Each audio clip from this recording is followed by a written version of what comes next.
Não, aí tu pode ficar à vontade. Então, vamos lá então. Passando para a próxima doutrina, né, que os puritanos desenvolveram, né, e que era uma das suas principais, ela é a puritana, né, da pessoa, né. E essa doutrina, né, ela consiste na doutrina do pecado original, né, e da total depravação do homem. Eles falaram muito, né, a respeito dessa doutrina, né, da total depravação do homem, né. Temos um livro publicado, né, em português, né, do puritano Ralph Benninger, Pecado, né, a praga das pragas, né.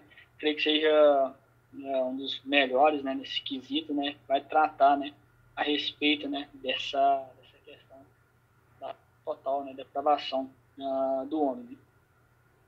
E nessa doutrina, né, puritana da pessoa, né, eles também desenvolveram uma visão elevada, né, do valor do indivíduo, né, transformado, né, pela graça de Deus, né, o indivíduo, né, regenerado, né. Então eles tinham, né, essas três divisões, né, dessa doutrina, né. A doutrina original, né, é da total depravação do homem, né, e a visão elevada, né, do valor do indivíduo, né, transformado pela graça de Deus, né, após ser regenerado, né. Então, para os puritanos, né, havia, né, essa visão eclipse, né, da pessoa, né.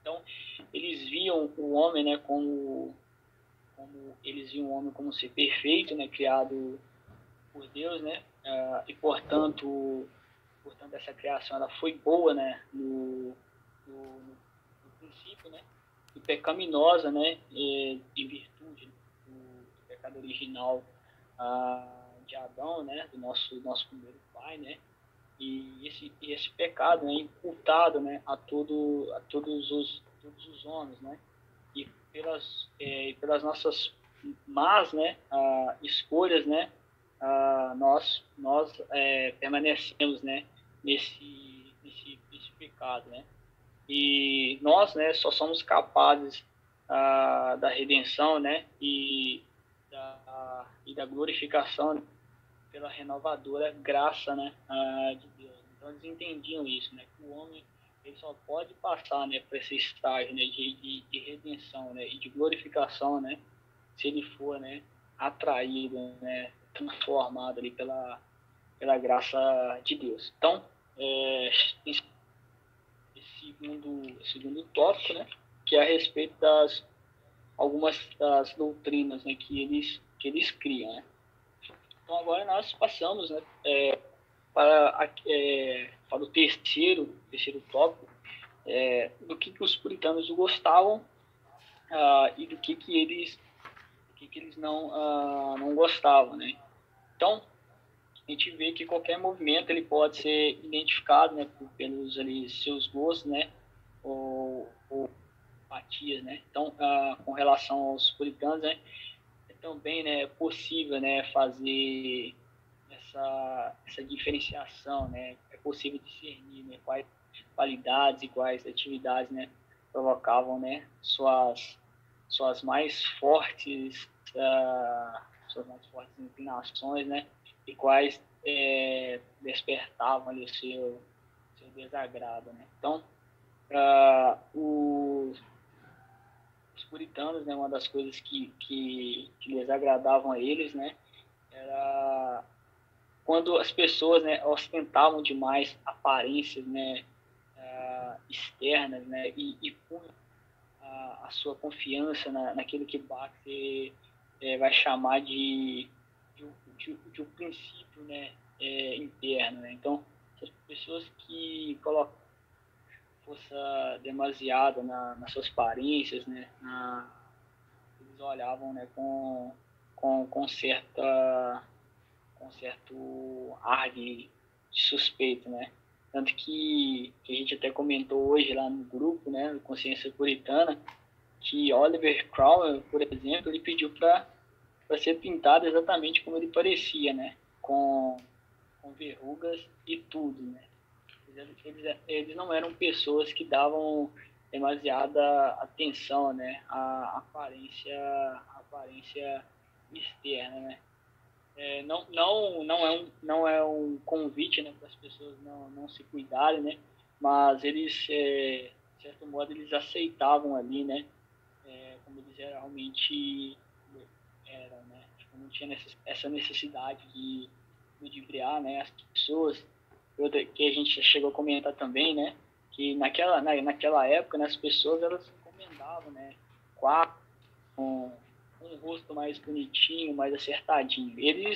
A gente vê aqui que o exemplo de Oliver Cromwell é de não aceitar isso, né? De não aceitar, né, que as pessoas, né, distorcessem a sua imagem, né? Porque eles estavam, de certo modo, satisfeitos, né? Então, qualquer pessoa, né, que dá-se valor demasiado, né, a atores externos, eles já olhavam com aquela certa suspeita, né?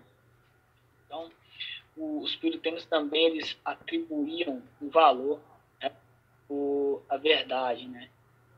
Thomas Hobbes ele vai dizer, né, que toda verdade, seja a menor que Deus revele, não é melhor do que o mundo todo, né? John Owen, né, ele vai dizer, né, para os cristãos, né, a olhar a verdade como aquilo que é melhor do que todo o mundo comprado a qualquer preço. Então, eles eram pessoas que valor, né, a verdade, né, e todo crente, né, todo cristão, né, deve buscar, né, ser como os puritanos também nesse tipo de ser as pessoas, né, que dão valor, né, de fato, né, a verdade. Né? Então, cristãos também, né, uma das coisas que eles repugnavam, né, que agradavam bastante a eles, era festejos, né, e, e farras, né? Então, qualquer coisa que mostrasse para eles, né, que poderia, né, sair do controle, né, qualquer coisa que mostrasse para eles que geraria uma confusão, né, isso despertava, né, a, a ira deles, né. O Leland Henrique, ele vai trazer um relato no livro Santos no Mundo que em Massachusetts, no ano de 1677, ali, né, eram autorizados aos oficiais, né, e que eram conhecidos como homens do dízimo, a prenderem todos os que quebravam, né, o dia da guarda do Senhor, né, e aqueles que eram beberrões e desordeiros, né, os que mantinham casas libertinas ou outros que fizessem qualquer desordem nas suas casas durante o dia do Senhor ou depois do anoitecer, né? Essas pessoas, né, elas poderiam, né, ter, né, consequências gravíssimas, né? Pessoas que perturbavam a paz se esse dia fosse o dia do Senhor, né? As pessoas poderiam ser de fato julgadas, né? Pois, né, estariam cometendo, né, um crime, né, contra a lei moral de Deus, né, que é o quarto, né, que é a guarda do quarto mandamento. E William Gould, né, na pergunta 59 do seu catecismo, né, sobre o quarto mandamento, né, que é a guarda do dia de descanso, ele vai trazer a seguinte resposta, né, a pergunta de qual é a nona aberração do dia do Senhor. O William Gould vai responder que as pessoas elas dividem o dia do Senhor entre Deus e si mesmo. Alguns pensam que santificam conscientemente o dia do Senhor, se vão à igreja e servem a Deus em alguma parte do dia, embora passam a outra parte do dia em seus próprios afazeres. Isso são aqueles os quais estabeleceram suas soleiras pelas soleiras de Deus, seus pilares pelos pilares de Deus, pelos quais contaminam o santo nome de Deus. Ezequiel Então, para o William Gogo, por exemplo, né, a guarda do dia do Senhor, né, não era somente ir na igreja, né, e passar o outro dia, né, se dedicando a fazeres próprios, né, se entregando ao ócio, né. Isso também era uma quebra, né, do quarto, né, mandamento, né. Então, essas coisas também desagradavam, né, de certa maneira, né. E os puritanos, eles também são conhecidos, né, por nós, né, as atitudes, né, de ler a Bíblia, né, ouvir sermões, assistir a estudos bíblicos, né, e reuniões de oração, né. Nós os conhecemos assim, né, a imagem, né, assim, principal, né, que a gente tem deles, né, pessoas que eram vigorosos, né, na doutrina que professavam, né. E essas coisas eram prioridades, né, nas suas listas, né, de atividades, né, desejáveis, né. Dedicar seu tempo para Deus, né, era prioridade, né. E uma citação, né, do livro Santos no Mundo, né, que vai dizer que um casamento, né, aristocrático, um casamento que era da alta nobreza, né, um casamento puritano, Lady Russell, ele dispensou a música e dança que eram comuns e a substituiu por um sermão e jantar para o prazer, né, dos convidados, né. Então, eles se deleitavam, né, no sermão, né. O sermão era algo melhor que música, né, para eles, né. E outra característica, né, que os puritanos também valorizavam, né, o trabalho, né, árduo, né, e eles desconfiavam, né, de muita recreação, né, e eles não faziam nenhum, né, para esconder seu escárnio, né, pelos preguiçosos e ociosos, né. John Robson, ele vai dizer que é uma bênção para todo que teme ao Senhor e que anda nos seus caminhos o comer do labor de suas mãos. E aquele que vencer pelo seu próprio trabalho, com o corpo ou a mente, come apenas pelas mãos de outros homens e vive de suor de outros, não é senão como piolhos e outros vermes. Uma das coisas também que desagravam os puritanos, né, era esse demasiado valor à recreação, ao divertimento, né. Eles nutriam, né, essa ira, né, contra as pessoas, né, preguiçosas, né, e ociosas. Então a gente aqui encerra essa parte, né, a respeito, né, do que os puritanos gostavam e não gostavam, né, do que eles atribuíam a maior mérito e maior demérito. Então, para finalizar, né, passando para a última parte, né, e para a conclusão do capítulo, o Leland Hick, ele vai trazer agora o retrato, né, do puritano típico, né, como que o puritano, né, ele se distinguia de uma pessoa, né, qual que eram as suas características, né. Então ele vai dizer que o puritano típico, ele era uma pessoa casada, ele tinha uma família, né? A família era uma família bem organizada, né? E havia uma hierarquia, né, a ser seguida.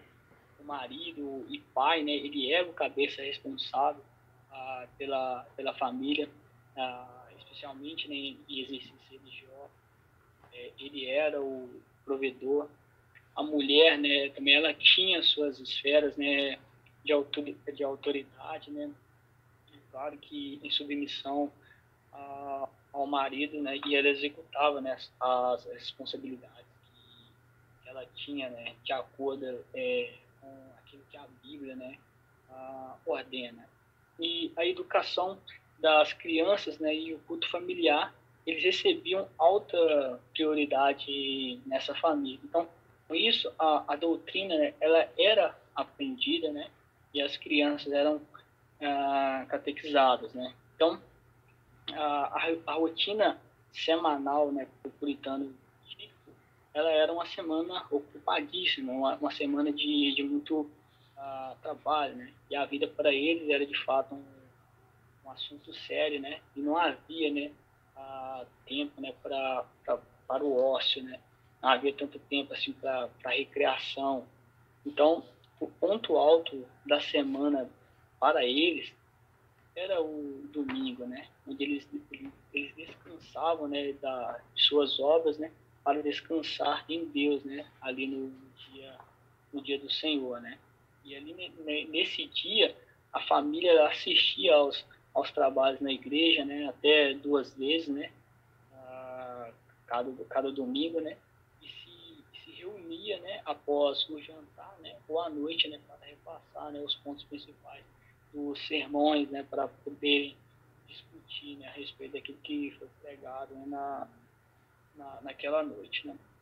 Então, o puritano típico também vestia-se, né, como outros membros, né, da mesma classe social, né? E a conversação, muitas vezes, né, a conversação deles era voltada, né, da fé, né, e de experiências cristãs. Então, o que diferenciava eles, né, era essa conversação a respeito da fé, né, falar, né, sobre a vida cristã. Era isso que diferenciava eles né, daquela época, né?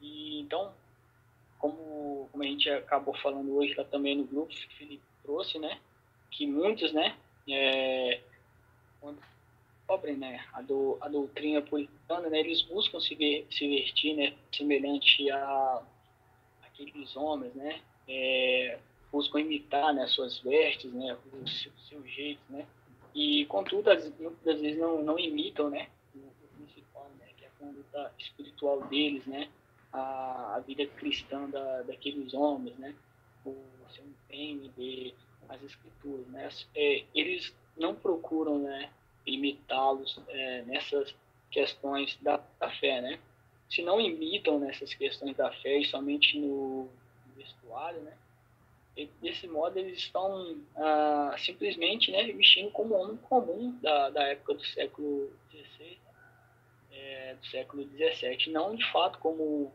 um puritano, né? Cria a doutrina, né? Praticar a doutrina, né? É muito melhor, né? De fato, que se vestir apenas, né? Como eles.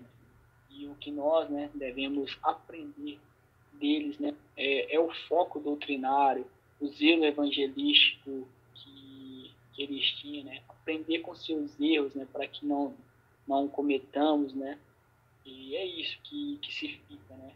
Do legado desses homens. Então, aqui a gente encerra, né, o capítulo 1 do livro Santos no Mundo, né? E só para citar aqui, para poder encerrar, né, do livro aí, que o Leland ele vai dizer, né, que o puritano típico nos teria impressionado por trabalhar arduamente, ser econômico, sério, moderado, prático em sua perspectiva, doutrinar em assuntos religiosos e políticos, bem informado a respeito dos últimos acontecimentos políticos e eclesiásticos, argumentativo, bem educado e inteiramente familiarizado com o conteúdo da Bíblia. Para qualquer um propenso à negligência nesses assuntos, estar perto de um puritano de certo faria sentir-se desconfortável.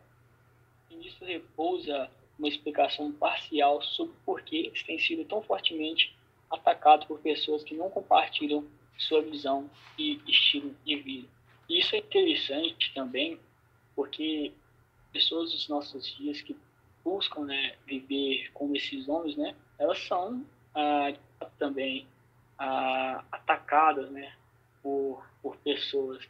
Muitas das vezes são as pessoas que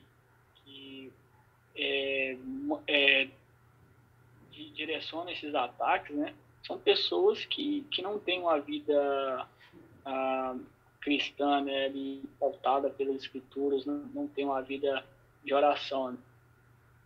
Isso faz tanta repulsa nelas, né, que ela ataca, né, as pessoas que buscam viver de um modo zeloso, né? E essas pessoas elas acabam até recebendo, né, alcunha, né, de neopuritano. Então, fica aí o registro, né, de finalizar esse capítulo 1. E aí, semana que vem, a gente vai estar, né, dando sequência no capítulo 2, se assim Deus quiser, né, a respeito do puritanos, né, falaram a respeito do trabalho. Aí é daí, Felipe. Amém. Obrigado, Ailton. Foi muito bom, né? Realmente a forma como conduziu aí. Nós, praticamente nesse capítulo primeiro, a gente viu mais a questão histórica, né? Primeira parte, semana passada, eu falei bastante sobre a questão histórica. E hoje o Ailton ele falou mais sobre algumas doutrinas que caracterizavam os puritanos, aquilo que em geral eles gostavam e não gostavam, né? E por final, falando sobre como seria um puritano típico, que é, como vocês viram, bem resumido aí, muito bem colocado, a questão do domingo, a família, a visão dele sobre política, sobre vestimenta. Tudo isso a gente vai ver de uma forma bem mais detalhada a partir do próximo capítulo, né? Os próximos capítulos eles são bem doutrinários. Vamos passar a ver aqui uma cosmovisão puritana a partir dos próximos capítulos. Não será tão histórico, a parte histórica vai ser mais para ilustrar aquilo que eles criam.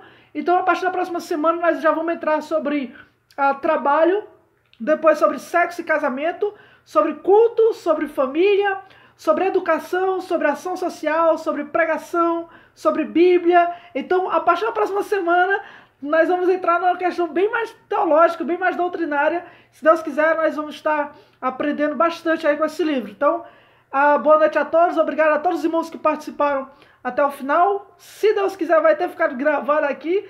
E sábado nós vamos estar postando no canal do YouTube, tá? Se você ainda não está na comunidade Consciência Puritana, depois procure aqui alguns irmãos que lhe enviou o convite. Então você vai poder estar entrando aí no grupo do WhatsApp, que é bem mais interativo. Então, irmão Ailton, obrigado, boa noite a todos. Estamos encerrados. Até a próxima semana, se Deus quiser. Valeu, se Deus quiser, tamo junto.